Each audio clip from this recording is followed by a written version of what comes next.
tous et bienvenue sur la chaîne de Crypto Future pour un live de Carlita Crypto. J'espère que vous allez bien. La Paris Blockchain Week, c'était la semaine dernière, c'était un gros événement à Paris. Alors, certains d'entre vous n'en ont pas beaucoup entendu parler tout simplement parce que c'était un événement qui était principalement B2B, donc business to business. Les places étaient très chères, mais sinon il y avait beaucoup de monde. Moi j'ai croisé beaucoup de créateurs de contenu, mais aussi pas mal de gens qui sont dans l'écosystème de la crypto que je connaissais plus ou moins. Donc ça m'a permis de rencontrer du monde, ça m'a permis de revoir les gens que j'avais déjà vus ou croisés. L'organisation était super, dans le sens où par exemple il n'y a pas eu de queue, genre chaque fois que je suis arrivée on est rentré direct. Il y avait franchement pourtant il y avait pas mal de monde à l'intérieur.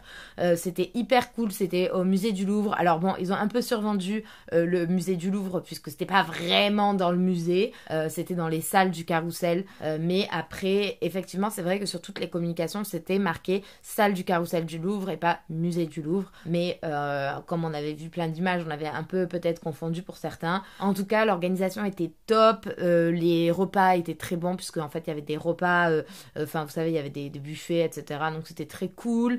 J'ai rencontré plein de gens, avec Audrey on a filmé, donc on va faire pas mal de contenu aussi. En fait ce qu'on a fait c'est qu'on s'est dit comment est-ce qu'on peut apporter de la valeur sans je sais pas, juste filmer les allées et tout. Et on s'est dit que ce serait pas mal de passer sur les stands et de demander aux gens en fait pourquoi est-ce qu'ils étaient là, qu'est-ce que c'était leur projet, pour vous en faire une vidéo. Donc la vidéo se fera à la fois sur la chaîne d'Audrey et à la fois sur ma chaîne. Et on a essayé de demander aux gens de pitcher en fait en 1 minute leur stand. Et du coup vous pourrez voter pour lequel est le meilleur stand. Bien sûr je vous tiendrai au courant sur mes réseaux sociaux, mon Twitter, etc. De la sortie de cette vidéo. J'ai plein de trucs à faire. Voilà, avant de recevoir donc Café du Coin qui arrive vers 21h20, je voulais vous parler de la proposition de Laura sur les influenceurs, sujet qui fait beaucoup débat. Alors d'abord, je pense que c'est bien d'avoir une proposition de loi pour réguler les influenceurs, puisque je parle pas de la crypto, là je parle de tout en général, mais franchement c'est horrible tout ce qu'on a vu sur les réseaux, tout ce qui est dropshipping, arnaque, enfin franchement même moi pour le coup je suis une des personnes qui utilise aussi les réseaux, je pense comme vous, que ce soit TikTok, Instagram, enfin si vous voyez mon temps d'écran je pense que vous vous affolez. Concernant les cryptos c'est un peu plus compliqué dans le sens où la proposition de loi est, je pense, très restrictive. Déjà, elle définit les influenceurs comme juste une personne qui va se faire payer, en gros, pour parler d'un projet ou de services, d'actifs, etc. Et ce qui fait que les médias aujourd'hui crypto, comme Cryptost, Journal du Coin, Coin Academy, etc., sont concernés par cette proposition de loi, donc puisqu'ils différencient pas du tout les médias des créateurs de contenu, des influenceurs, etc. Personnellement, influenceur, créateur de contenu, je m'en fous. C'est comme vous voulez. Certains trouvent qu'influenceur, c'est péjoratif. Honnêtement, je porte pas trop d'intérêt à ça. Pour ceux qui n'ont pas suivi, je crois que c'était en début de semaine ou la semaine dernière, les 2 députés qui ont porté cette proposition de loi, qui sont Stéphane Vogetta et Arthur Delaporte. En gros, ils ont fait un space avec The Big Whale et Owen Simonin, donc alias Asher, pour discuter. Et ils avaient l'air plutôt ouverts à la discussion. Donc en fait, moi je pensais que c'était bien parti, même si j'avais pas suivi tous les débats. Et en fait, ce qui s'est passé, c'est que aujourd'hui, donc, la proposition de loi a été votée à l'Assemblée nationale, et en fait, ils ont voté l'interdiction pour le secteur des cryptos, s'ils sont pas agrémentés PSAN, de recourir aux influenceurs. Donc, en gros, je vous explique. Il faut différencier 2 trucs, il y a enregistrement PSAN et agrément PSAN. Aujourd'hui, l'agrément PSAN, il y a 0 personnes qui l'ont. Donc vraiment 0 personnes, en sachant que l'enregistrement PSAN, il y a des entreprises qui l'ont, mais il y a des entreprises qui ont déposé des dossiers il y a des mois et des mois, et comme l'AMF est débordée, les dossiers avancent pas, donc il y a plein d'entreprises qui sont en attente aussi. Mais donc là, en vrai, il n'y a même pas de débat, puisque de toute manière, que tu sois PSAN, enfin enregistré PSAN ou pas, donc non PSAN ou enregistré PSAN, tu ne peux plus recourir aux influenceurs ou aux créateurs de contenu ou aux médias tels que Crypto, Journal du Coin, blablabla. Aujourd'hui, la plupart des modèles des gens, c'est de pas vous faire payer, c'est de pas faire payer les utilisateurs. Moi, très honnêtement, j'ai jamais fait encore de sponsor à proprement parler. C'est-à-dire que j'ai toujours eu des liens d'affiliation, mais j'ai jamais fait de sponsor. La première sponsor que je vais faire va arriver dans pas longtemps. Bah, le truc, c'est que, genre, c'est des heures, je sais pas si les gens se rendent compte, mais c'est des heures de travail. Genre, une vidéo, je pense, à préparer, très honnêtement, c'est entre 8 et 10 heures. Selon la vidéo, ça peut être plus, peut-être moins si elle est plus simple. Mais entre 8 et 10 heures pour être sûr de pas dire de bêtises, pour bien synthétiser, pour vulgariser, pour démocratiser, pour faire que ce soit simple, mais pas trop simple pour pas non plus que ce soit faux. Donc c'est beaucoup de travail. Ensuite, il y a tout l'enregistrement, donc le tournage. Et donc là, même si c'est une vidéo de 15-20 minutes, le tournage, ça prend plus de temps puisque, par exemple, moi, je suis perfectionniste, donc je refais plein de scènes, etc. pour que ce soit vraiment carré et que je dise vraiment les mots que je veux. Je sais pas, pour 15-20 minutes, il y a quand même 3-4 heures de tournage, je pense, quand on n'a pas l'habitude de tourner des vidéos et qu'on n'en tourne pas tout le temps. Ensuite de ça, il y a le montage, parce que le montage, soit tu le délègues mais tu le payes, soit tu le fais toi-même, en sachant que moi, de base, je suis pas monteuse professionnelle, donc pour monter une vidéo de 10-15 minutes, je vais mettre au minimum 6 heures. Oui, c'est long, mais en gros, c'est pour faire des animations, couper où il faut, au bon endroit, etc. Enfin, genre, c'est un truc qui est assez perfectionniste quand même. Et genre, tout ça, c'est énormément de travail. Aujourd'hui, genre, c'est quelque chose que je rémunère pas parce que oui, c'est une passion. Mais genre, si vous prenez ça sur le long terme, on peut pas faire ça sans que ce soit rémunéré d'une manière ou d'une autre. Et donc, en gros, ce qui se passe, c'est que là, les gens sont en train de se dire, ouais, on va faire payer les users. Donc, en fait, on va faire payer les gens. Donc, en fait, on veut une éducation, une adoption de masse, etc. Comment est-ce qu'on peut faire de l'adoption de masse si on doit faire payer les gens parce que là, qu'on se le dise, tous les contenus que vous trouvez gratuitement sur Internet, c'est parce que derrière, il y a des entreprises, parce que derrière, il y a des sponsors, il y a des gens qui ont aussi payé pour que les gens qui font les contenus gratuits puissent se rémunérer. Des gens qui sont en France sur la crypto que je connais, ils mettent aussi ces disclaimers et franchement, ils font hyper attention. Et en fait, les dérives qu'on voit, qu'on se le dise, c'est des gens qui sont à Dubaï, c'est des gens qui en ont rien à foutre, qui scamment leur commu. Et en fait, eux, ils s'en foutent puisque dans tous les cas, ils sont pas en France. Et genre, ils ont essayé de modifier la proposition de loi pour mettre un truc du style, oui, il faudra qu'ils passent par une agence ou un agent en France, etc. Obligatoirement pour avoir une faute, blabla, je sais pas trop quoi, mais au final il y aura forcément des contournements puisque les gens qui sont pas ici s'en foutent. C'est assez bête cette proposition de loi. Bon, on va passer, je vais passer ce sujet-là et on va passer au café du coin. Bon, déjà bienvenue sur mon live les gars. Bon, je vous laisse vous présenter déjà parce que moi je vous connais, enfin j'ai regardé un peu du coup ce que vous faisiez, etc. Mais je vous connais pas en tant que personne. Alors en tant que personne, qui sommes-nous? Écoute, on est avant tout 3 amis qui se connaissent depuis maintenant plus de, je sais pas, 20 ans. Près de 20 ans. Ouais, près de 20 ans. C'est ça. Et puis maintenant, des gens qui discutent de leurs investissements derrière une caméra. Je pourrais pas dire autre chose pour moi, ma définition de ce que je fais moi avec mes amis. Donc je me présente, Moïd. Au-dessus, là, normalement, sur Twitch, c'est... C'est Pita. Pita. Salut. Et alors, c'est ma droite ou ma gauche, ça? On cherche pas, va. On Bon, est que 3, donc il reste David. Et il y a David. Donc ça va pas aller très loin. Exact. Non, je trouve que tu nous as assez bien présenté. Mais ouais. L'idée, c'est ça. C'est 3 potes qui se réunissent, qui parlent crypto au quotidien, sur un format long, normalement. Bon, mais vu qu'on s'appelle le Café du Coin, on a décidé de faire ça beaucoup plus court, en mode actu quotidienne. Et voilà, et donc on est des gens qui aiment la crypto et qui sommes investisseurs avant tout, et on a envie de créer une communauté autour de ça. Moi j'adore tout ce qui est géopolitique et tout ce qui se passe en ce moment dans le monde. Quand on voit les deux pôles maintenant qui s'affrontent avec les BRICS et les États-Unis, où tu as la dédollarisation qui est en train de se passer avec le yuan et le marché aussi russe qui prend de l'ampleur, et les impacts que ça peut avoir sur le dollar et plus tard sur le marché des crypto-monnaies. Tu vois, c'est des choses comme ça qui sont très intéressantes, et au lieu d'en parler vraiment de façon solennelle, essayer de caler des petites choses comme ça dans nos vidéos pour que les gens qui nous suivent puissent être informés de ces choses-là. Et le format long qui va revenir maintenant d'ici quelques semaines, ça sera des vidéos de plus de 40 minutes où là, on va pouvoir rentrer dans le détail, on aura vraiment des invités, ça sera vraiment en format studio avec plusieurs caméras, vraiment une prod qui sera bien différente des matinales qu'on fait au quotidien, ce sera pas des vidéos de 10 minutes. Et là, on va pouvoir faire ce qu'on voulait faire de base, s'amuser et vraiment faire un talk show. Vous êtes full-time crypto, vous avez chacun un taf, vous faites quoi dans la vie? On a plusieurs cordes à nos arcs, ouais. En fait, on a peu de temps dans la journée, je pense que c'est pareil pour tout le monde. On a notre entre guillemets, nos tafs, qui nous prennent déjà toute la journée, hein, et on fait ça en plus. Donc, oui. On est entrepreneur pour la plupart, on a aussi des activités, si tu veux, en dehors de tout ça. Et c'est d'ailleurs dans le peu de temps qui nous reste où on profite pour parler de notre passion, tu vois, devant tout le monde, quoi. Okay. Mais c'est vraiment le temps. Si on avait toutes nos journées pour faire que ça, je pense que c'est des productions de malades. Comment t'as découvert, du coup, c'est Moïd qui vous a mis dedans, vous avez dit. Comment t'as découvert les cryptos, Moïd, et comment tu les as mis dedans? Et est-ce qu'ils ont plongé direct ou pas? Ouais, moi, c'était en 2010. Ah, j'ai acheté. Ouais, j'avais acheté. En fait, on a tous connu les cryptos via nos parcours, si tu veux, individuels. Tu vois, le Bitcoin, les cryptos et autres. Par contre, on est tous rentrés d'une manière particulière dedans. Voilà. David, c'est marrant, vas-y.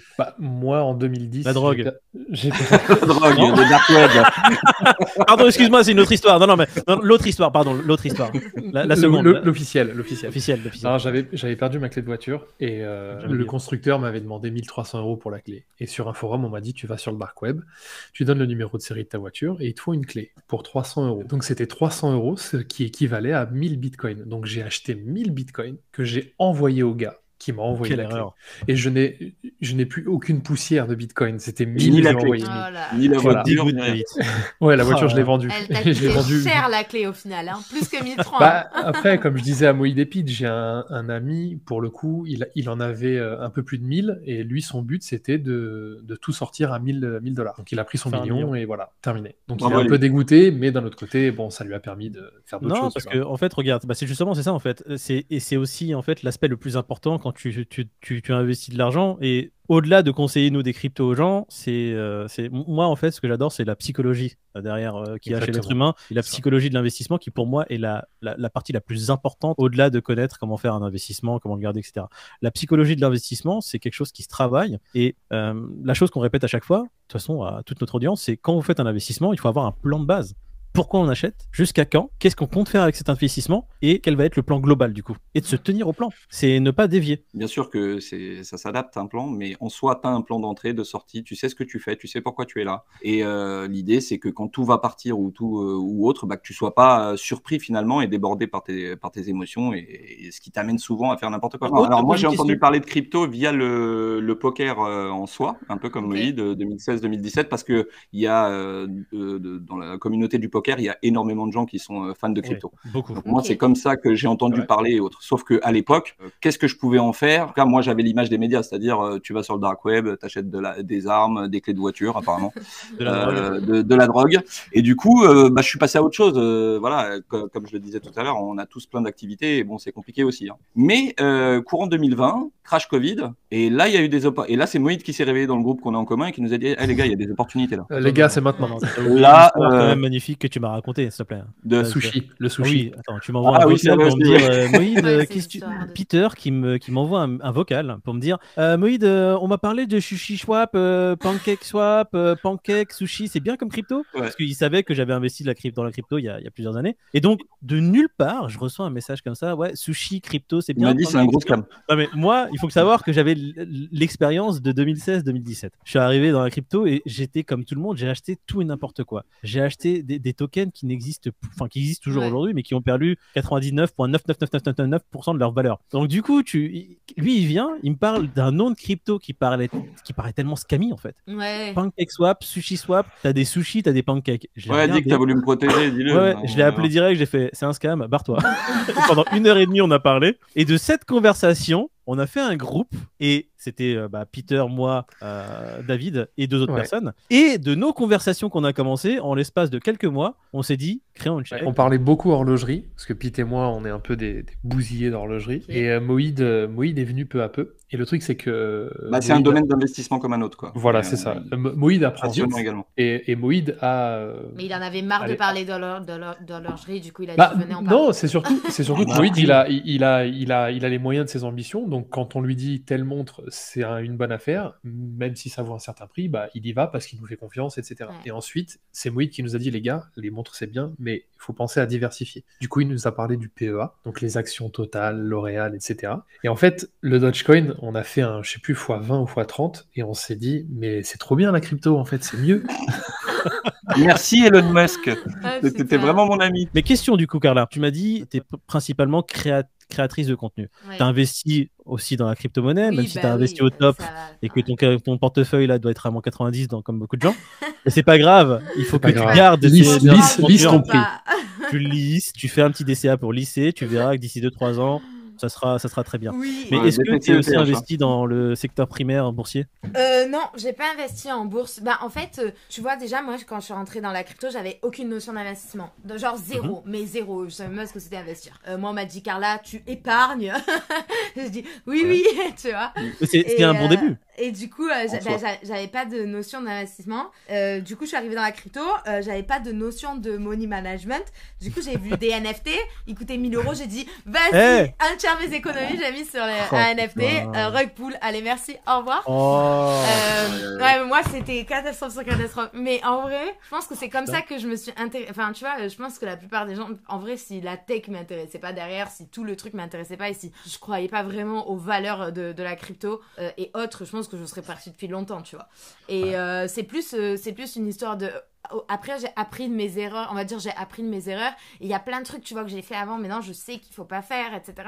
Et j'ai envie de dire aux gens, genre, voilà, je sais qu'il faut pas faire ça. Moi, j'ai fait n'importe quoi, refaites pas ça. Et après, bien sûr que j'investis dans les cryptos. En tout cas, tout l'argent que je gagne et que je peux mettre dans les cryptos, je mets dans les cryptos.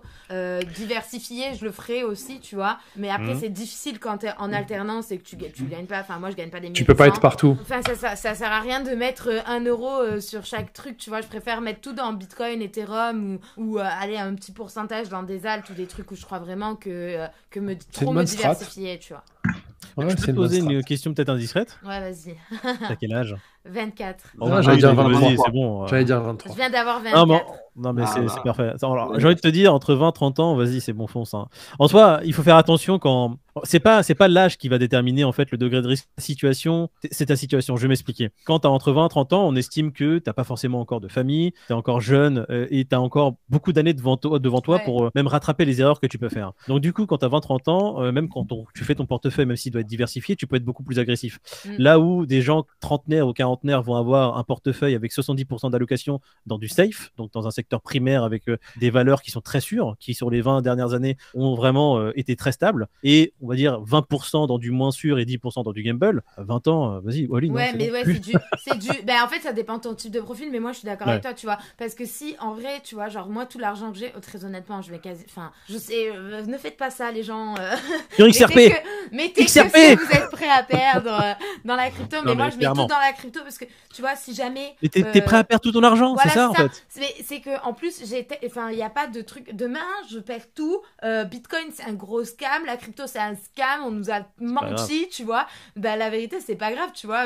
Genre, ça va pas changer ta life, quoi. Ouais, je vais juste continuer à prendre un taf hors crypto, parce que là, j'ai un taf dans la crypto, donc je prends un taf hors crypto dans le commerce, marketing ou whatever. Intéressant. Et je referai mon argent, et puis, je sais pas, je repartirai à 35 ans quand j'aurai plus d'argent dans de l'IMO ou d'autres trucs. Vous passez à travers tous les scandales ou vous avez souffert un peu? Bah, on a profité de FTX. Ouais, franchement, moi, j'ai shorté. Moi, j'avais du Luna. Hein. Alors, FTX, j'ai quand même une... Ah oui, moi, j'avais du Luna aussi. Putain, c'est vrai. En fait, c'est ça le truc. C'est que Luna,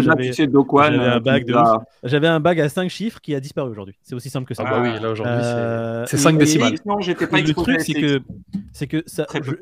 Tu vois, je vais pas transpirer du tout parce que c'est les choses de la vie. Exactement la même chose quand eux, ils ont subi le crash, c'était 2021, mai 2021, les gars? Oui, c'est ça, le Bitcoin. Mai 2021, quand il y a eu le premier crash Bitcoin, eux, ils étaient massivement investis.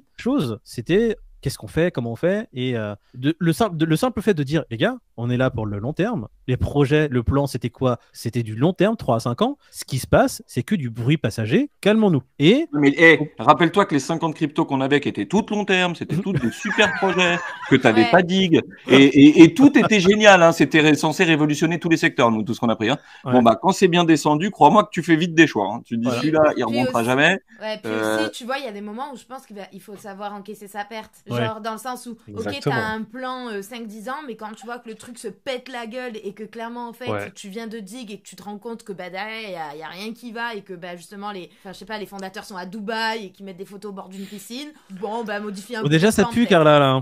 Ça sent pas bon, hein. Non mais parce qu'en fait dès que t'en as un, il est en doigt de pied en éventail, c'est le CEO, il est devant une piscine à Dubaï. Du coup le sujet du moment là, avant que vous veniez, j'étais en train de parler de ça. Vous avez regardé un peu ce qu'ils disent là sur la proposition de loi pour les créateurs de contenu, blabla. Vous en foutez ou... Alors non, on ne s'en fout pas. Alors je vais laisser David répondre. Après je donnerai mon avis après. En fait on s'en fout pas, on regarde la chose un petit peu de loin parce que moi j'aime pas agir dans l'émotion justement, tu vois. Là il y a une grosse effervescence. J'aime bien dézoomer. Je pense que tous les trois on est pareil. On dézoome, on regarde ce qui se passe.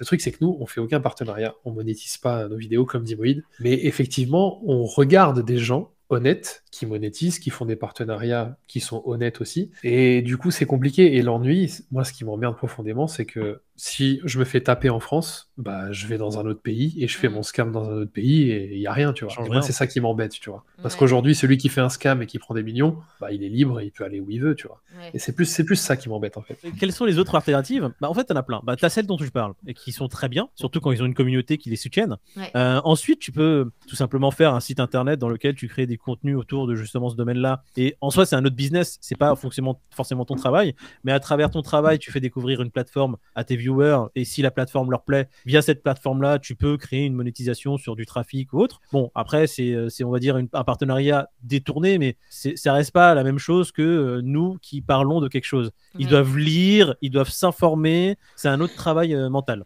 Okay. Et puis après, d'autres partenariats, j'en sais rien. On verra au moment venu ce qui peut être le cas. D'accord. Et toi, du coup ? Je le vois, genre, s'il y a un projet, tu vois, que je kiffe et que j'en aurais parlé gratuitement, ça me dérange pas de qui me paye, tu vois. Tout à fait. Genre, parce que on avait mis en avant, je crois, sur une autre vidéo. On te comprend tout à fait.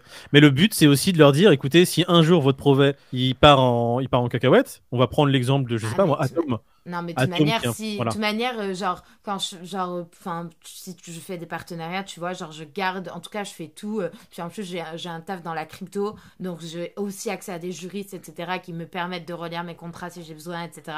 Et genre, je dis bien, moi, je dis ce que je veux dans la vidéo. Genre, il n'y a pas de discours imposé. Je tweete pas, genre, vous me faites pas un texte de tweet. Genre, quand je fais des trucs, genre, c'est moi qui fais, je fais ce que je veux, moi, tu vois. Parfait. Tu vois, il y a, avec Peter, Moïd un peu moins, il regarde de temps en temps, mais Pete et moi surtout, on regarde une chaîne qui s'appelle Villebrequin depuis très longtemps. C'est une chaîne automobile et en fait, ces mecs-là, si tu veux, ils ont des abonnés qui leur prêtent des véhicules d'exception. Okay. Et en fait, ils leur disent, les gars, si jamais il y a un truc qu'on déteste sur votre voiture, on va le dire. Et s'ils font un partenariat, c'est la même chose. S'il y a un truc qu'ils n'aiment pas, ils le disent et il y a cette transparence-là. Et nous, si jamais on fait un partenariat, je pense que ce sera comme toi en fait. S'il y a un truc qui cloche ou quoi que ce soit, on n'hésitera pas à le dire pour mettre en garde celui qui veut se... Et après, restons honnêtes. En fait, si tu veux avoir cette force pour pouvoir imposer un peu tes visions, il faut que ta chaîne ou ton projet il ait du poids. Il faut que tu aies une audience qui soit assez grosse pour que eux ils se disent bon écoute, on va le faire quand même parce que on est assez intéressant à leurs yeux pour qu'ils puissent accepter ces conditions. Et c'est la raison pour laquelle nous actuellement on n'en fait pas. Notre chaîne n'a pas assez de poids pour imposer ce genre de vision là. Et c'est qui tout double en fait. S'ils acceptent pas, nous on s'en fout en fait. Est-ce que tu te souviens quand YouTube a, je sais pas, il y a peut-être 5-6 ans, ils ont changé leur algorithme et tout le monde a dit que ça allait être une catastrophe, etc.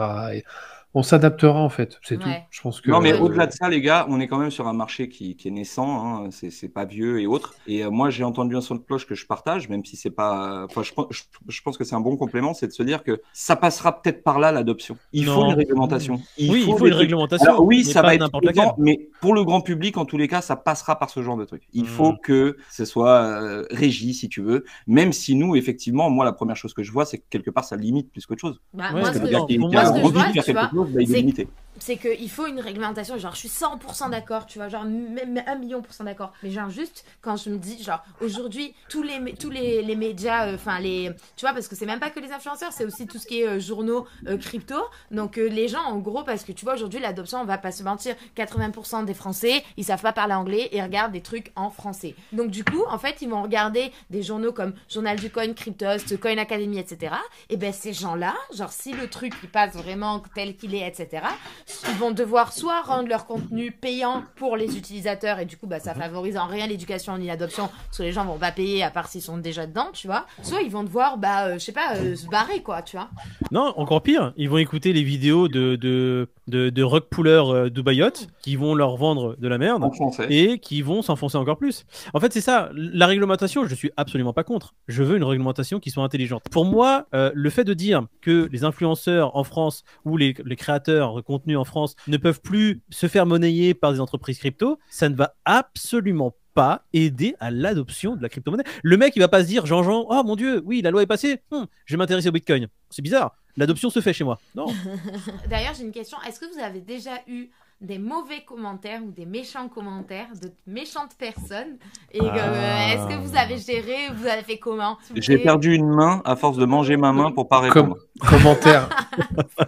Commentaire méchant, insultant, on en a eu 0. Commentaire. Si, on en a eu quelques-uns, David.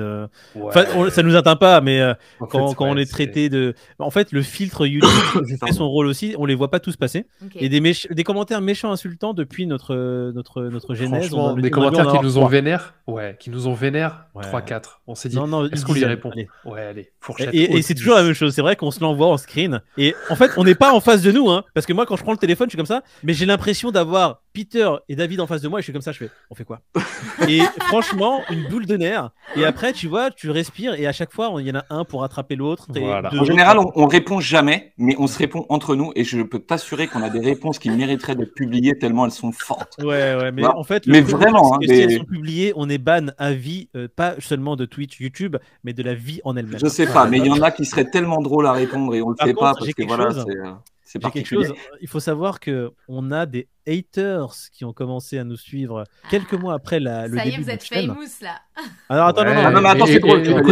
Écoute la fin. Et je leur ai dit quelque chose à mes deux compères, c'est les gars, on leur répond pas, on les ignore et vous verrez que ces haters vont devenir nos plus fidèles viewers. À l'heure actuelle, c'est nos plus fidèles. Et ceux qui regardent. Les plus fidèles, tu forces, mais viewers réguliers qui nous suivent et qui lâchent des commentaires gentils. Ouais, et maintenant, il lâche des commentaires qui participent au giveaway. Et qui participent à nos giveaways et tout. Et d'ailleurs, le jour où il gagne, on lui dira t'as pas gagné. Voilà. Non, mais ça, c'est moi, personnellement, c'est ma plus grande fierté parce que, en soi, pour que tu n'aimes pas quelqu'un, soit tu le connais pas, soit t'as pas compris son contenu. Je me suis dit, à un moment donné, ils vont comprendre en fait qui on est. C'est vrai qu'on peut être quelqu'un. En fait, quand tu regardes le paysage actuel du YouTube FR, quand on a commencé, hein, aujourd'hui, ça a grave changé. Mais on aurait pu se dire que c'est vrai que de nous voir arriver comme ça de nulle part, avec notre ton un peu différent, ça peut créer des dissensions et des gens peuvent ne pas nous aimer. Et j'étais persuadé que ces gens-là, à force de nous regarder, deviendraient un peu des gens qui nous kiffent en fait. Et c'est le cas aujourd'hui. Ouais. Les haters, merci d'être là. Ça fait plaisir, vous êtes notre force. Et on vous kiffe. Si tu poses la question, Carla, c'est parce que toi, t'en reçois déjà ou ouais, moi j'en ai reçu. Alors, il faut que tu nous lises 3 DM tout de suite, allez Carla. Ah non. 3 DM à lire sans donner le nom de la personne. Juste pour qu'on voit en fait ce qu'il t'envoie. Je vais pas faire ça, mais j'ai déjà reçu des DM très gentils, trop gentils, très déplacés. Trop dénudés. J'ai déjà reçu des DM aussi pas gentils du tout. Tu parles pas sur tes vidéos YouTube, hein, tu parles vraiment en DM, on vient et on genre. Alors, il y a eu sous les vidéos. Enfin, après YouTube pas trop. Je crois que c'est une des seules plateformes qui est épargnée entre guillemets. Une fois il y en a eu un. L'histoire est drôle parce qu'en fait c'est ma mère regarde mes vidéos YouTube et elle a embrouillé le mec en commentaire. Le cordon, c'est le cordon qui parle. L'histoire est très drôle. Bref, donc du coup je l'ai appelé, j'ai engueulé, j'ai dit vas-y supprime-moi ça tout de suite. Supprime maman. C'est énorme. Mais en tout cas, je reviens sur ce qu'on dit. Hein. Oui, on a des commentaires de haters comme tout le monde. Et oui, ça arrive. Et d'ailleurs, on se marre très souvent. Ouais, mais ça, c'est cool d'être à 3, tu vois. Mais maintenant, moi, je suis très pote avec. Parce que tu prends du recul sur les choses. Mais ouais, mais c'est vrai que normalement, tu fais première intention. Envoie-nous un message. Nous, si tu veux, on fait groupe de support. Aucun problème. Tu nous dis c'est quoi le truc et tout, et on te dira non, mais t'inquiète. Mais c'est vrai qu'à 3, tu relativises plus vite. On va pas se mentir. C'est quand même plus agréable. Mais là où je voulais en venir, c'est que 4 99,9% des commentaires sont excellents. Ouais, moi j'arrive toujours à répondre aux DM. Genre j'espère que j'arriverai toujours, tu vois, parce que ça me tient trop à cœur de répondre à tout le monde. Je réponds à tout le monde, il y a pas une personne, sauf si on m'envoie un truc déplacé où là soit je réponds déplacé ou je réponds pas. Mais sinon, je réponds vraiment à tout le monde. Même les gens qui me disent hello, ben je leur réponds hello, tu vas bien. Hello. Encore une fois, c'est ce qui est bien quand on est 3, c'est qu'il y a des jours où l'un de nous 3 n'a absolument pas le temps de répondre aux commentaires, mais il y en a toujours un des 3 qui... Et c'est obligatoire. Hein. C'est pas possible que de ne pas répondre à un commentaire. Il y a Liberty Banshee qui demande que pense-t-il du revirement de la Chine? Qui pense quoi? Qu'est-ce que tu penses du revirement de la Chine? Non mais j'ai arrêté de penser en 96. Me posez pas des questions comme ça. Je sais pas de quoi vous me parlez là. Non, je pense qu'en fait il parlait de justement la géopolitique dont je parlais. Qu'est-ce que je pense du revirement de la Chine? Donc les gens, enfin la Chine qui commence à payer un peu tout en yuan et qui enlève le dollar. Et je pense que ça va être très funky dans les mois à venir, surtout pour les Européens, parce que nous on est pris entre deux feux. Là on rentre dans le technique. Hein. Le fait que les Américains qui impriment des dollars en masse, qui ne puissent plus les vendre parce que les gens ne l'achètent plus, parce que quand en fait tout le monde entier paye en dollars, le monde entier achète des dollars, donc ils peuvent continuer à imprimer. Mais par contre, s'ils impriment du papier et que plus personne les achète, là on va voir sûrement des choses qui vont se passer, comme une chute du dollar assez phénoménale, qui va impacter aussi l'euro. C'est probable, je dis pas que ça va arriver, je dis que c'est très probable, et on le voit au niveau des tensions géopolitiques. Aujourd'hui, on a les États-Unis qui remettent une couche justement à travers la guerre en Ukraine, qui est un proxy. Voilà, c'est pas funky en fait les mois qu'on a à vivre là. Tu fais beaucoup d'événements là. Hein. J'ai vu que tu étais à la Paris Blockchain Week. Ouais. Tu commences vraiment à enfin c'est que maintenant récemment que tu as commencé à bouger dans les events live ou c'était déjà le cas avant? J'ai toujours fait. En fait, j'ai quasiment tu veux, je crois les 6 premiers mois, j'ai lancé la chaîne, j'étais beaucoup toute seule. J'ai pas fait beaucoup d'événements et un jour j'en ai eu marre, j'ai commencé à faire des événements et en fait j'ai commencé à rencontrer des gens qui étaient super cool et les événements étaient trop bien et du coup en fait j'ai continué et c'est comme ça, mais tu sais que c'est comme ça que j'ai rencontré tout plein de gens et c'est trop bien déjà pour le réseau. C'est comme ça que j'ai eu mon taf aujourd'hui, tu vois. Genre en gros j'étais allée à un événement sur les NFT, un des premiers que j'avais fait, et il y avait un mec qui avait une collection NFT qui parlait. J'ai gratté une whitelist et en fait je l'ai revu à d'autres événements et un jour j'ai débarqué, j'ai dit ouais je veux un taf chez toi. Dit, super, viens bosser. Voilà. C'est trop bien ça. Tu parlais d'Agathe avant qu'on arrive et nous Agathe on l'a rencontrée IRL au Surfing et mais Agathe pareil, Agathe je l'ai rencontrée IRL aussi, tu vois, et ça je pense ça ouvre des portes de ouf aussi de connaître des gens IRL et aussi tu vois les réseaux c'est bien mais je trouve que c'est aussi des fois les gens ils s'imaginent que t'es d'une telle ou d'une telle manière et c'est beaucoup mieux quand tu les vois en vrai parce que t'es humaine, t'es réelle. Au Surfing il y a eu des viewers qui pendant 2 jours n'ont pas osé venir nous voir parce qu'ils je sais pas, et en fait dès qu'ils nous ont vus ils se sont dit mais vous êtes super cool en fait, et c'est pour ça qu'on va faire des événements live t'es pas un connard David entre nous. Ouais, wow. C'est fou. La moitié du temps il essaye quoi, mais bon l'autre moitié il est un peu exécrable, hein, on vous prévient. Bon en tout cas merci d'être, on va clore un peu ce live parce que je vous avoue que j'ai très faim. Merci beaucoup et puis franchement au plaisir, c'était grave cool. À charge de revanche. On le verra ça si c'est cool. De toute façon si elle nous parle pas dans les jours qui viennent les gars, on comprendra. Ouais, on saura. Si on le voit, de toute façon si on voit pas, s'il n'y a pas lu écrit sur le message, là ça voudra tout dire. On va laisser des commentaires sympas. Je vais t'envoyer des petits DM sympas quand même. Trop cool, merci à vous.